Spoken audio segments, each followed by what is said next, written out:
do these Super Saturdays repetitively, and the fact that, particularly in Dallas, you guys show up with such amazing energy and enthusiasm, and it's really just one of the most fun places to stop because you guys always really show up, and you show up with the right mentality.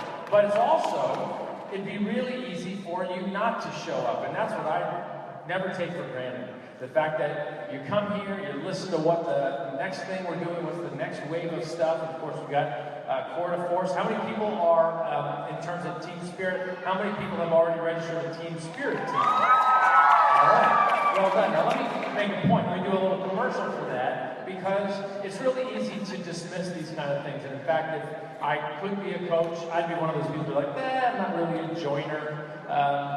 Do you have the thing, Cub Scouts? Do you have the Cub Scouts here? Okay, so my mom dropped me off to go learn what it was like to be a Cub Scout. She said, there you go, I'll be back in an hour. I'm like, okay. So I went in to learn what Cub Scouts were. I don't know, I was 8 maybe or something. And I sat in there for 10 minutes and everybody was running around. I was like, this is not for me, and I left. And I walked home. We lived pretty close to that school. And my mom was like there trying to pick me up and said, what happened? I was like, this is not my thing. And so I would be one of those people that would probably snub a thing like Team Spirit. But what I've learned through the process of building this network and seeing it come together and seeing it flourish is that this business does not thrive if we have 800 silos. This business thrives when we have 800 people who are connected. And those 800 people spend their time and energy connecting to the next 800 people. And it's so easy in network marketing for people to think, hey, it's about me, it's about my success club, it's about my rank, and let me go out and get the next person, and I'll sell them a challenge pack and move on, thank you very much. Next, and like, it's almost like you're at a grocery store, next, beep, I got a challenge pack, next, beep, got a challenge pack, and that's just not the way this works.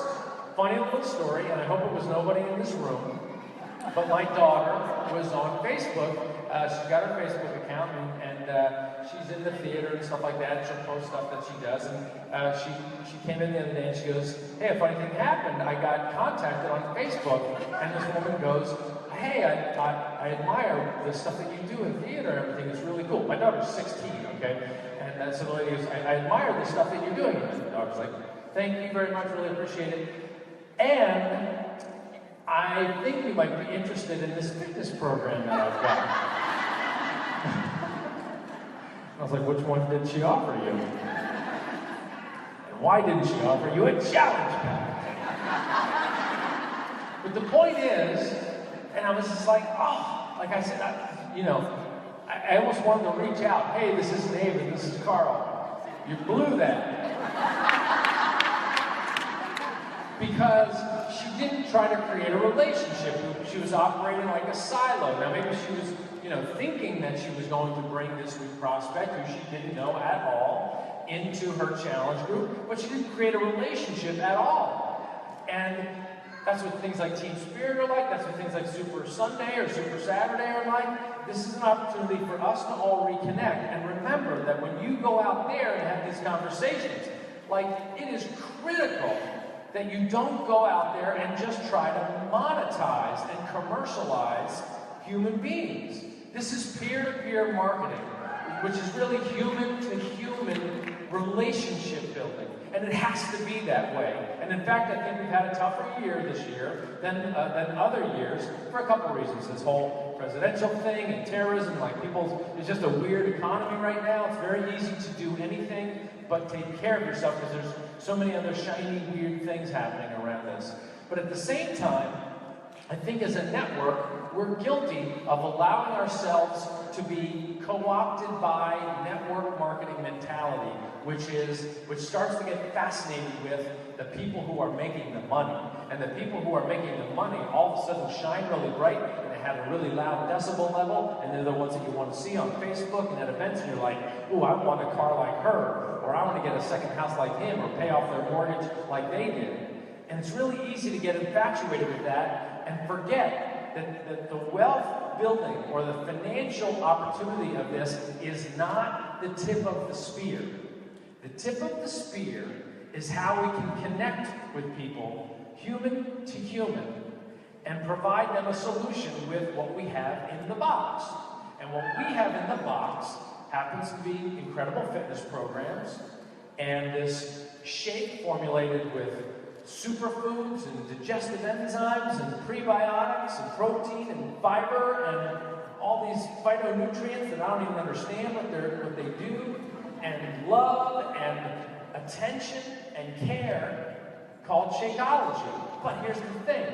Those two things inside the box are completely meaningless, or they're just like everything else out there. While they're great quality, and I'm very proud of them, there's something else that has to be inside the box for us to be different. For us to be different, the other thing inside the box has to be you. And we cannot discount that. When I say it's got to be you, this idea of peer support, Beachbody was doing a great job selling product. We're on infomercials, famous, $100 million of media per year, and we're selling a lot of product. But not a lot of people were succeeding with the product. Or if they were succeeding, they would succeed, and then 3 months later, they'd be back to their old habits because they didn't have anybody holding them accountable, unless perhaps they plugged into this overall Beachbody ecosystem that we've got with the message boards and social media. But now, enter you, the difference maker. If you approach this from the perspective of, how can I help people? If you approach this from the perspective, and if you go out there today, this is like the most important thing that I'm saying here that I can say in any of these groups. Because as CEO, I get held up as the guy who, flies around in planes, and I'm on top of a $1 billion company, and big businessman or whatever, and like, this is the stuff that I just don't care about. What I care about is that we never let go and we never lose the importance that we have to stay connected. We have to keep helping people. We have to approach it first and foremost about what's in the box. Because network marketing is very good at selling an opportunity that says, hey, look, if you buy 10 of these boxes from me, put them in your garage, and then you sell those 10 boxes to your friends, and then they buy another 10 boxes because they like them, and they sell them to their friends, it's really going to make you a lot of money. But first you have to buy 10 boxes from me. So everybody goes through this waves of 10 boxes, and nobody stops to ask, what's in the box? They just like, well, you mean if I sell 10 boxes, I can get a new car? I get another 10 boxes, and then I can pay off my mortgage, and then another 10 boxes, and so on and so forth. It's like, yeah, don't worry about what's in the box. Just keep moving the boxes, and it's going to happen. That's when this whole thing becomes what they call an empty shell pyramid scheme.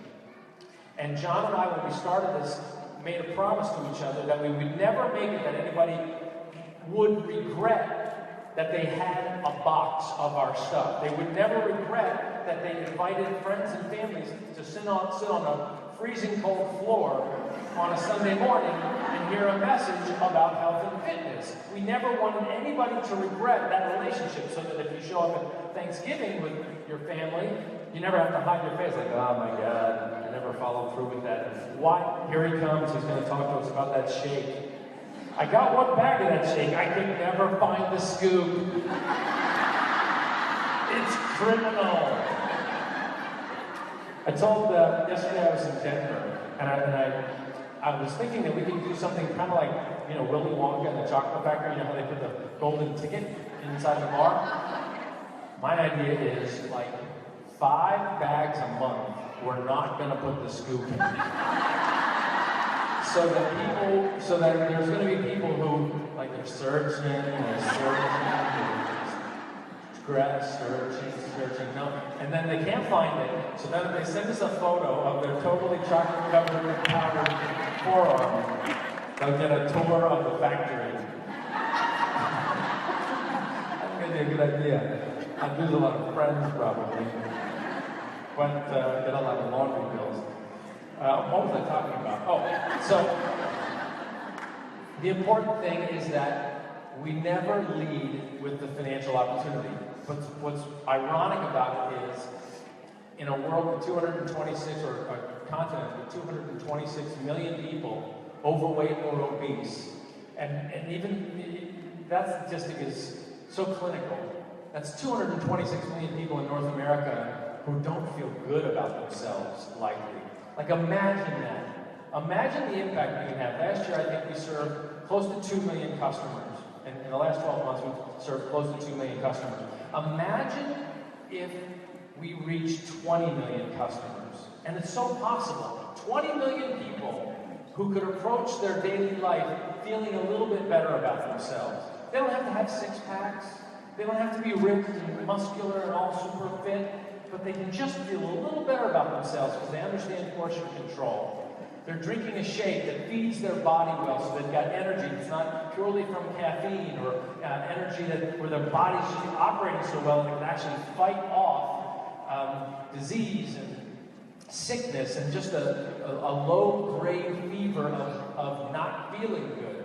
Imagine if 20 million people, 20 million new people, happen to wake up next week feeling gratitude for what you brought into their lives.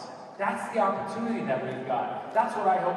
When you leave here today, like this event, you're going to have a great workout. But the most important thing about this event is that you leave here with a commitment to yourself that you're absolutely going to help somebody. And if you do that, if you are committed that you're this week, you're absolutely going to help at least one person, maybe 5 people, but as many people. If you're like, I'm going to help some people, and I'm going to fail, and I'm going to get rejected by people because I want to help them. First off, you'll never feel guilty about it. If you go about this, how can I get a Success Club point?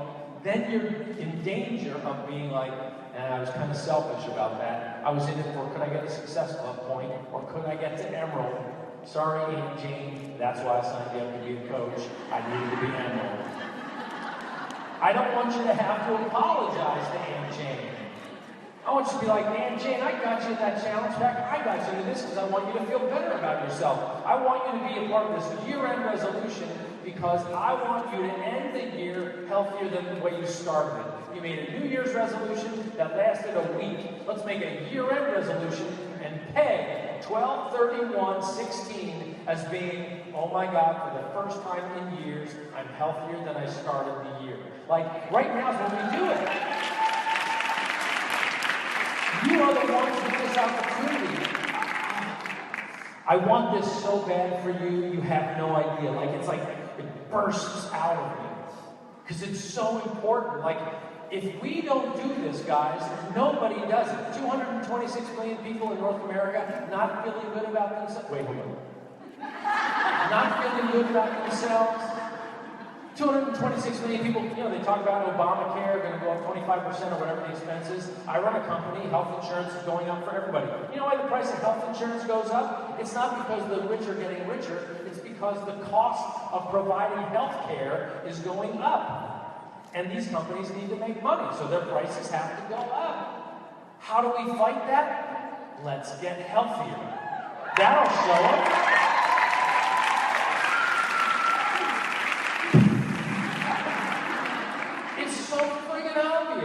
Make better food choices, eat a little bit less. Doesn't mean you can't have some Halloween candy. It just means don't finish the bag on Monday. We can have balance. But do you guys understand how important your job is? Because if we don't do this, everybody in this room, if any of you quit, we fail. If it's not us, it's nobody. Nobody has a box that has fitness, nutrition, and peer support in it. I have this thing. When I drive to the office, I used to have this placard in front of my parking space. Fancy executive, look at me, I got my own parking space. And I would drive up and I'd say, Carl Dyklich. And I was like, who is this jerk? Like, it just never made me comfortable. I was like, here, take that off. And they're like, well, we need to reserve the parking spot for you. And I was like, okay, just put something else on. So they put El Jefe. That's better. So I changed it. So I put my goals. So I have 3 number goals that I think about. The first thing I wake up, I have them on a little post-it note right in front as I brush my teeth. I look at it, it says, just do the job. That's what my post-it note says. Just do the job. And I have 3 numbers.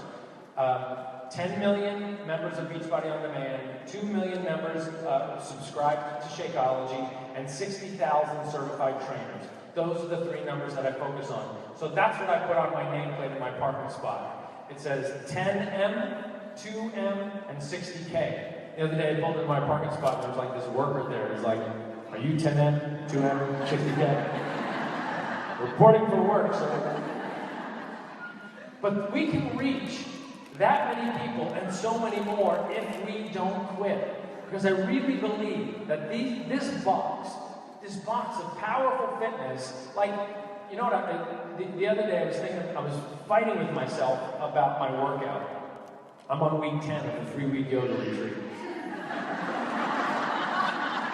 And I was fighting with myself about this. I'm like, okay.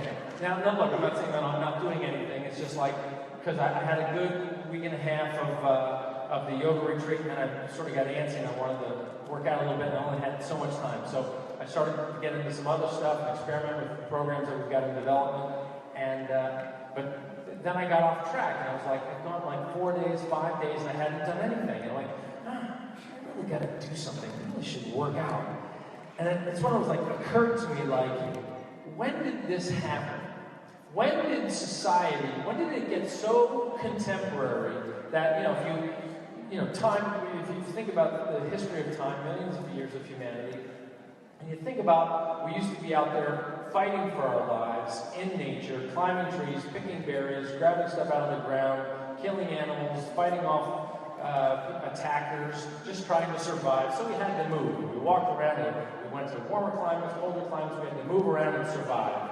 And life expectancy was what it was, but one thing that, because we didn't have hospitals and everything, just as a species, to survive, we had to move. And then, fast forward, hundreds of thousands, if not millions of years, and now we spend our times holding up phones with screens, constantly on a screen, bringing in information, typing on a screen, listening to a screen, constantly thinking, sitting, driving, always sitting and not moving. And this body of ours is like, okay, you don't need me anymore, you can be just a brain on a stick. When did we decide that we could take this functionality completely for granted, that fitness and movement would be optional? Like, when did that happen? And nobody's wrong about that, but it just sort of snuck up on us, and movies got better, and video games got better, and then they put the entire world on a little phone, and it became like, I don't know if I need to work out anymore. And what also happened? I don't know if I need to be able to pick my kids up anymore. I don't know if I need to play with my kids. I don't know if I need to experiment and go zip lining or maybe surf or skateboard when I'm 50 or whatever. I just built my own half pipe. That's what I want to be able to do. I want to try new stuff. And it occurred to me when I had this little epiphany, I'm like, when did this get so optional? When did pizza become a food group for me? And when did movement become so optional? And I thought, I gotta wipe that out of my head. And I'm looking ahead at 2017, and I'm thinking, I am going to work out every day of 2017. I'm going to see how many months can I go. So we already have the 365 thing, right? So that's for the shape. So I'm going to try to go. I'm going to see how many months out of 12 I can do every day of the month. So I'm going to try to go 12 for 12. So we'll see how it goes. So, but it means if I blow 1 month, that means I just lose one. So I can do 10 out of 12, whatever. Things are going to happen. But the point is, we can't let it be optional anymore. If we want to enjoy this body, if we want to have a quality of life, that we also teach our kids that it's important that you get out and do stuff. If we show our families and our friends and our co-workers that it's actually important. Like, imagine the insanity that we've got, that we expect this machine to not completely break down, that the healthcare system has to then support us. That it's insane for us not to think that this whole system will be bankrupt if we don't change things. It'll be bankrupt because we can't support everybody's health, even if we all pour our money into the commons. And that's what insurance is. It's the commons. The only way this turns around, though, it's not going to be if your company forces you to do it, and it's not going to be if your government tells you or sponsors it. The only way it happens is by communities. Us. We are the community. If we are the ones holding each other accountable and getting enthusiastic about how much better life can be if you eat well, stay active, and support each other in those endeavors. We are the only ones doing this in the world together. We are the only ones. Team Beachbody. Did that just happen? Like, did that just come out of my mouth that I could say that this company, sure, there's gyms and there's private coaching that you can get, but as an ecosystem with over 400,000 people who wake up and with the prospect of helping their friends and family members and neighbors get healthy and active. We're the only ones with this critical mass, and it's just teeny tiny little. It's just a tiny thing right now, and we have to be vigilant. It's like, this is like revolutionary, guys. Like, when they look back on history and they go, hey, how did that country save itself? How did that species save itself? A couple things happened. First, they started to take care of themselves. When they started to take care of themselves, then they started to help take care of each other. When they started to take care of each other, then they started to take care of the world around them. And the whole thing became sustainable. But if we don't take care of ourselves, we're not going to care so much about taking care of the person next to us either. And if we don't care that much about taking care of each other, we're not going to care so much about the health of the world out there, because we've all sort of thrown in the towel. That's why I legitimately can stand up here and say, if not us and this ecosystem, the whole thing is in jeopardy. And that is scary. We are the revolutionaries that can take a thing called democracy and turn it into a healthocracy. I just made that up. But I believe it. I believe we are the solution. And that also means, as revolutionaries, it's not a foregone conclusion. We could completely fail. But I, for one, am 100% certain that I will not quit. I can't guarantee that I'll be successful at this. I can guarantee that I will create some incredible wealth along the way. But if we can make an agreement, if we can make a deal in here to keep showing up, to do the team spirit, to kick off Tour de Force with incredible passion and enthusiasm for what that can mean for the end of the year. If we can invite people, when you leave here today, don't spend Sunday watching TV. Well, a little bit of TV, but don't spend Sunday just watching TV. Spend your Sunday with the revolution. We are in battle. Invite people. When we say invite, I mean it, but create relationships. Don't just approach people on Facebook and say, hey, I've got this fitness program I think you might be interested in. Learn about people. Create a relationship. Be the power of what's in the box. And that is people helping people. Find out what they need. What are their wants? What are their goals? And show them your belief in this Shakeology product and in daily activity.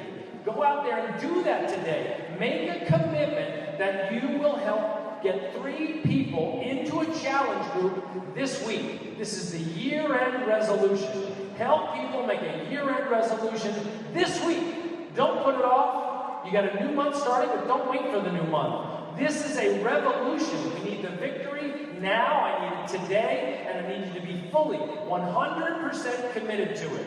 And then we have the Beachbody Health Bet starting in January.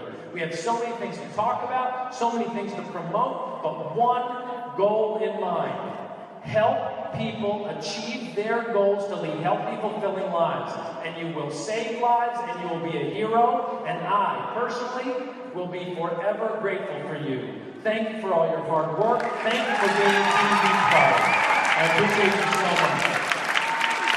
Truly, thank you, guys.